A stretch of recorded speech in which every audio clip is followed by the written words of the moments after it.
खबर 1 मिनट देख रहे हैं आप और मैं आपके साथ रंजना रावत। चलिए देखते हैं 1 मिनट में पूरी खबर। सिवान में बीच सड़क खूनी वारदात हुई। बीच सड़क पर चाकूबाजी हुई। चाकूबाजी की इस वारदात में एक शख्स गंभीर रूप से जख्मी हो गया, जिसे इलाज के लिए अस्पताल भेजा गया है। बढ़हरिया थाना क्षेत्र के बाबूहाता बाजार में पहले कुछ लोगों के बीच गुत्थम गुत्थी हुई।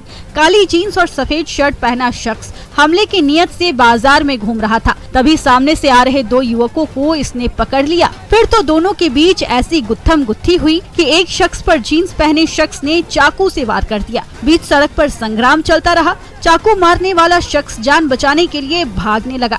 सड़क पर मौजूद लोग उसे पकड़ने की कोशिश करते दिखे, लेकिन सबसे बचते हुए चाकू से हमला करने वाला शख्स भाग निकला। हालांकि लोगों ने चाकू से हमला करने वाले शख्स से उसके देसी कट्टे को छीन लिया। जिस व्यक्ति पर चाकू से हमला किया गया उसका नाम इम्तियाज अहमद है, जबकि हमला करने वाले का नाम इरशाद अहमद है।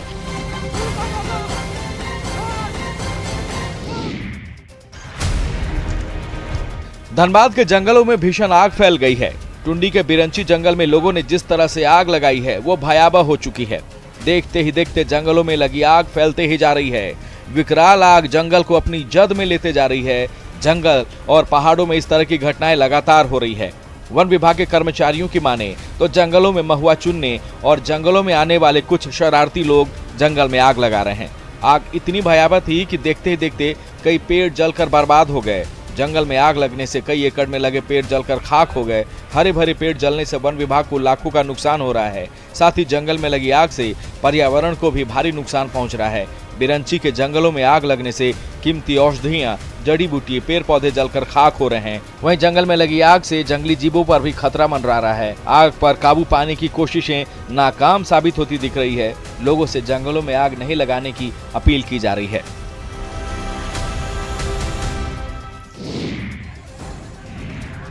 सहरसा के सोनवर्षा राज में 2 बदमाश ग्रामीणों के हत्थे चढ़ गए। फिर तो ग्रामीणों ने दोनों बदमाशों की ऐसी पिटाई की कि दोनों अधमरा हो गया। आरोप है कि दोनों बदमाश सिरही मार्ग में छात्र पर गोली चलाकर भाग रहा था। तभी गोली चलने की खबर आसपास के लोगों को भी लगी।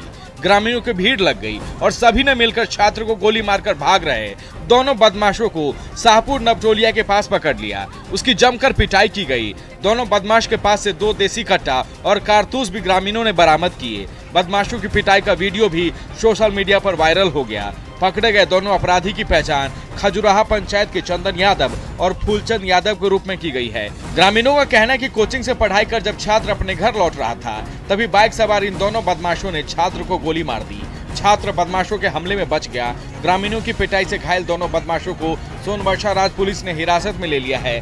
गंभीर रूप से घायल दोनों बदमाशों का पीएचसी में इलाज चल रहा है।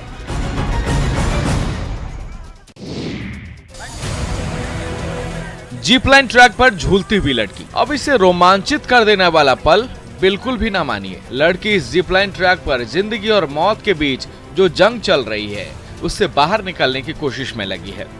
नेचर सफारी के जीप लाइन ट्रैक पर जिस विश्वास के संग वो ट्रैकिंग करने निकली थी, वो विश्वास जीप लाइन ट्रैक पर डगमगाने लगा है। हजारों फीट ऊपर एक तार पर ट्रैकिंग का मजा लड़की के लिए मुसीबत बन चुकी थी। ऊपर ट्रैक पर बेटी फंसी थी, नीचे परिवार वाले बेटी के लिए दुआ मांग रहे थे। पर्यटकों की मदद से लड़की को बचाया गया। दरअसल राजगीर का नेचर सफारी एडवेंचर के शौकीनों के लिए पसंदीदा स्पॉट जरूर बन गया है। रॉक क्लाइंबिंग से लेकर स्काई वॉकिंग तक के लिए लोगों की खूब भीड़ यहाँ होती है। बस कई मामलों में लापरवाही को लेकर, बद इंतजामी को लेकर, व्यवस्था को लेकर सवाल उठते रहते हैं। जीप लाइन ट्रैक पर नेचर सफारी के कर्मचारियों की मौजूदगी नहीं होने से जीप लाइन ट्रैक पर युवती का ये हाल हुआ।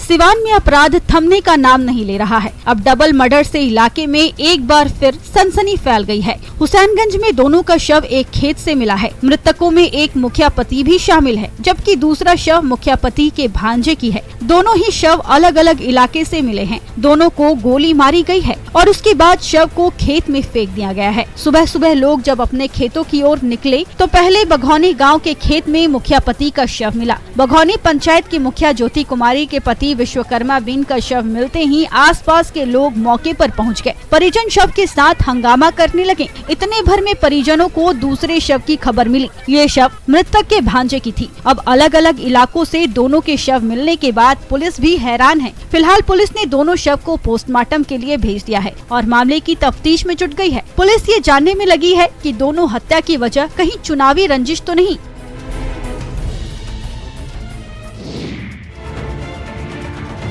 चतरा जिला के लाबालोंग प्रखंड मुख्यालय में एक मौलाना पर दरिंदगी की हद पार करने का आरोप लगा है। घटना कोलकोले पंचायत के संभे गांव की है, जहां एक 14 साल की नाबालिग के साथ भूत उतारने और झाड़ फूंक के नाम पर मौलाना ने दरिंदगी की। 4 दिनों तक उसके साथ बेरहमी से मारपीट की गई। वहीं जलती हुई अगरबत्ती से उसके चेहरे, होंठ और दोनों हाथों को कई जगह जला दिए गए। गंभीर हालत में नाबालिग बच्ची को रिम्स में भर्ती कराया गया है, जहां उसका इलाज चल रहा है।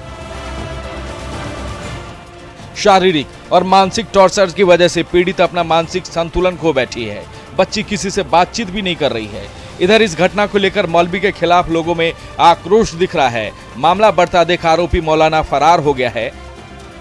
पीड़ित परिजन ने थाने में प्राथमिकी दर्ज कराई है। वहीं सीडब्ल्यूसी ने भी संज्ञान ले लिया है। मामले में आरोपी मौलाना के खिलाफ सीडब्ल्यूसी ने भी मामला दर्ज कराया है।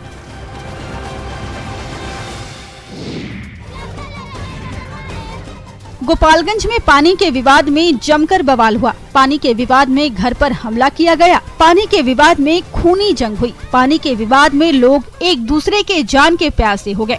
जिले में पानी गिराने को लेकर हुए विवाद में लोगों ने उप सरपंच के घर पर हमला बोल दिया। घटना मीरगंज थाना क्षेत्र के गौरूप इस्माइल गांव की बताई जा रही है। खबर के मुताबिक पानी गिराने को लेकर हुए विवाद में कई राउंड फायरिंग की और बाद में रॉड से हमला कर उप सरपंच और उसके पति के साथ साथ 3 बेटियों को भी घायल कर दिया। घायलों को इलाज के लिए सदर अस्पताल में भर्ती कराया गया है, जहां 3 लोगों की हालत गंभीर बताई जा रही है। उप सरपंच ललिता देवी ने जेडीयू के पूर्व जिला अध्यक्ष संजय चौहान पर साजिश के तहत हमला कराने का आरोप लगाया है। पीड़ित परिवार ने घटना का वीडियो बनाकर उसे सोशल मीडिया पर वायरल किया है। स्थानीय पुलिस घायल लोगों के बयान पर मामले की जांच कर रही है और दोषी लोगों के खिलाफ कार्रवाई में जुट गई है।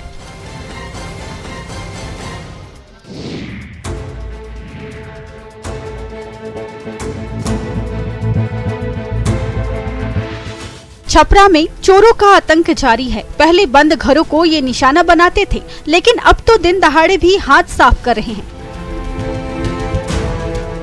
शहर में इन दिनों साइकिल चोरी की घटनाएं भी बढ़ रही है। अब तो सूट बूट में सज धज कर भी ये साइकिल चोर बाजारों में घूमते रहते हैं और इनके निशाने पर होते हैं साइकिल। नगर थाना क्षेत्र के हरिमोहन गली से चोरों की करतूत कैमरे में कैद हुई है, जहां बेखौफ चोर एक कोचिंग इंस्टीट्यूट के सामने से साइकिल उड़ाता दिख रहा है। दिन दहाड़े बिना किसी डर भय के वो आराम से चलते फिरते साइकिल के पास पहले आता है और बिना देर किए ये साइकिल चोर साइकिल लेकर फरार हो जाता है। साइकिल चोरी की अधिकतर मामलों में लोग पुलिस से शिकायत नहीं करते और इसी का फायदा ये साइकिल चोर उठाते हैं और दिन दहाड़े भी साइकिल चोरी करने से डरते नहीं हैं।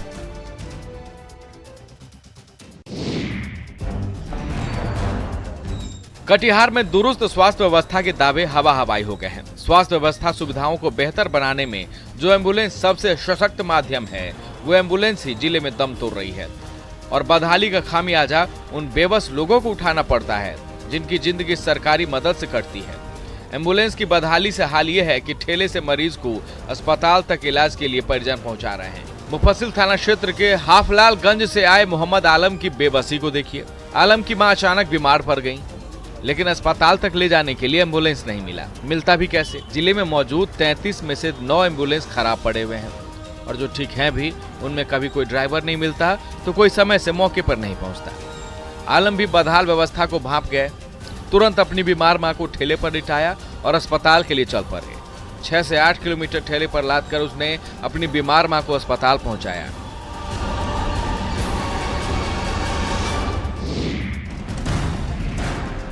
दानापुर में एक जालसाज दंपति पुलिस के हत्थे चढ़ गए हैं। दंपति के कारनामों की कहानी की लिस्ट इतनी लंबी है कि चंद मिनटों में बताना आसान नहीं। पति पत्नी पर आरोप है कि दोनों साइबर ठगी के मास्टरमाइंड हैं। आरोप है कि पहले ये लोगों के क्रेडिट कार्ड या डेबिट कार्ड पर डाका डालते थे, फिर ये दंपति ट्रक ड्राइवरों की मदद लेकर इन फर्जी क्रेडिट कार्ड से ट्रक में पेट्रोल या डीजल भरवाते थे। इसके बाद ट्रक ड्राइवर से नकद ले लेते थे। गिरफ्तारी के दौरान इन दोनों के पास से कई फर्जी आधार कार्ड, नकद, एटीएम कार्ड और क्रेडिट कार्ड भी जब्त किए गए हैं। इनके पास से पत्रकार के नाम पर बनाए गए फर्जी कार्ड भी मिले हैं, जिससे ये लोगों को डराते धमकाते थे। बाइक शोरूम के मालिक से हुई धोखाधड़ी के मामले में दोनों की गिरफ्तारी हो सकी है। दोनों को लेकर जब एसएसपी प्रेस मीटिंग कर रहे थे, उस दौरान भी जालसाज पत्नी ने धौंस दिखाया। पुलिस के सामने उनके दावे को खारिज कर दिया। खैर, पुलिस अब गिरोह के अन्य सदस्य की गिरफ्तारी में जुट गई है।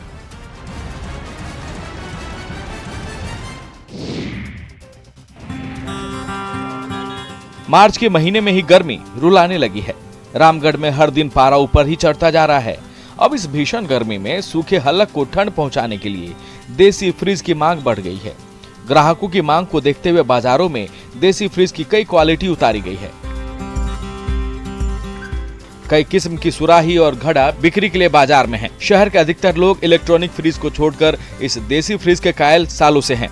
दरअसल देसी फ्रिज का पानी स्वास्थ्य के लिए बेहतर तो है ही, ये गले को भी तर रखता है। इस लिहाज से भीषण गर्मी को देखते हुए अभी से ही बाजारों में मिट्टी की सुराही और मटके की बिक्री होने लगी है। पिछले 2 सालों की अपेक्षा इस साल मटकों की बिक्री ने जोर पकड़ा है।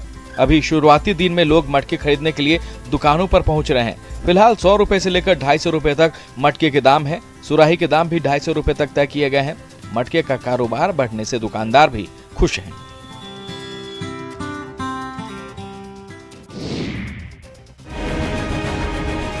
गर्मी शुरू होते ही झारखंड के कई इलाकों में पानी की किल्लत शुरू हो गई है।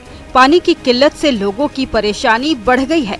रामगढ़ के मांडू प्रखंड के लोग बूंद बूंद पानी के लिए तरस रहे हैं। इलाके में जलमीनार जरूर है, लेकिन ये सफेद हाथी ही बनकर रह गए हैं। गांव में बना मिनी सोलर जलमीनार 2 साल से खराब है। कई बार गांव के लोगों ने इस जलमीनार को ठीक करने की अपील अधिकारियों से की, लेकिन कोई ध्यान नहीं दिया गया। पानी का स्रोत नहीं होने की वजह से गाँव के लोगों को कई किलोमीटर दूर पैदल चलकर पानी लाना पड़ता है। नदी और तालाबों का गंदा पानी पीने को मजबूर हैं। इधर बढ़ती गर्मी और ड्राई जोन होने की वजह से इस इलाके की बोरिंग सूखने लगी है। गांव में बनाई गई जलमीनार खराब हो चुकी है। पानी की ऐसी दिक्कत पहली बार नहीं हुई है। पानी की किल्लत से लोग यहां सालों से परेशान रहते हैं, लेकिन जिम्मेदार अधिकारी लापरवाह बने हुए हैं।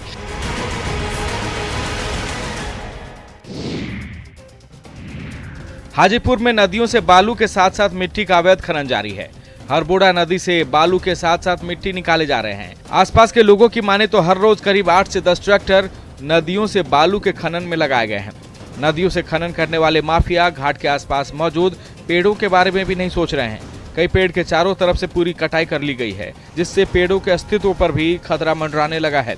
नदियों से बालू के अवैध खनन से नदियों के अस्तित्व पर खतरा मंडरा रहा है।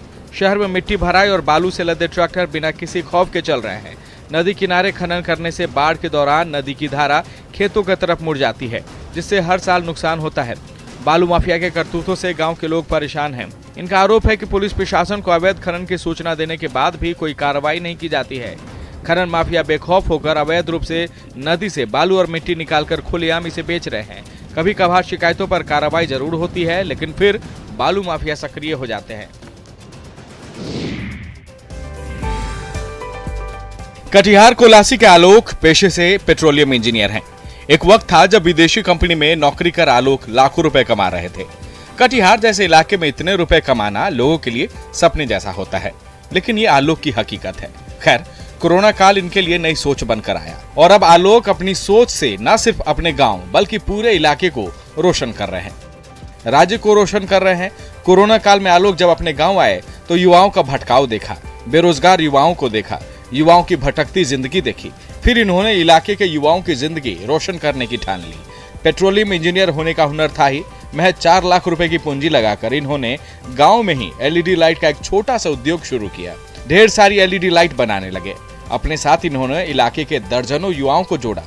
आज की तारीख में इनका एक छोटा सा व्यापार बड़ा आकार ले चुका है। आलू कब इलाके के युवाओं के लिए मिसाल बन गए हैं।